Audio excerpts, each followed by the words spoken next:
आज्ञा जिंदाबाद जिंदाबाद आज्ञा नवीन पटनायक जिंदाबाद जिंदाबाद एनसी अमर दाबी एनसी अमर दाबी पानी कोइली एनसी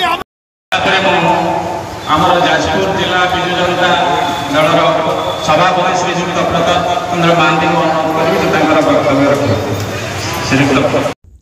जाजपुर जिला कोरे निर्वाचन मंडल स्थित पाणीकोइली एनएससी को मान्यता देवाको दाबी करी कोरे विजु जनता दल पक्षर पाणीकोइली छकठारे विक्षोभ धारणार आंदोलन देखा मिलता। पूर्वतन बीजेडी सरकार पाणीकोइली को एनएससी घोषणा करते एनएससी कार्य आरंभ कर वर्तमान भाजपा सरकार पाणीकोइली को एनएससी तालिकार बाद देते।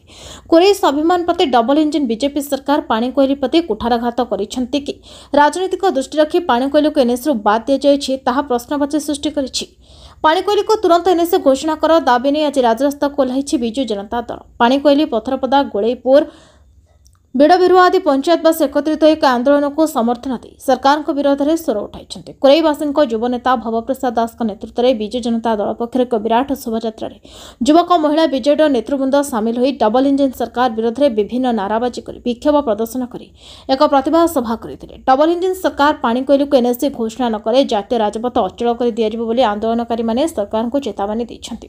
उक्त धारणा प्रतिभा सभा भवप्रसाद दास ललंक समेत हजार हजार विजु प्रेमी वरिष्ठ नागरिक युवक माँ माउस एकत्रित हो प्रतिवाद करते।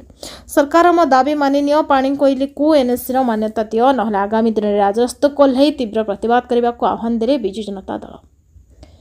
Vyasnagar Pradyumna Kumar Boitai report, Nyayabati TV.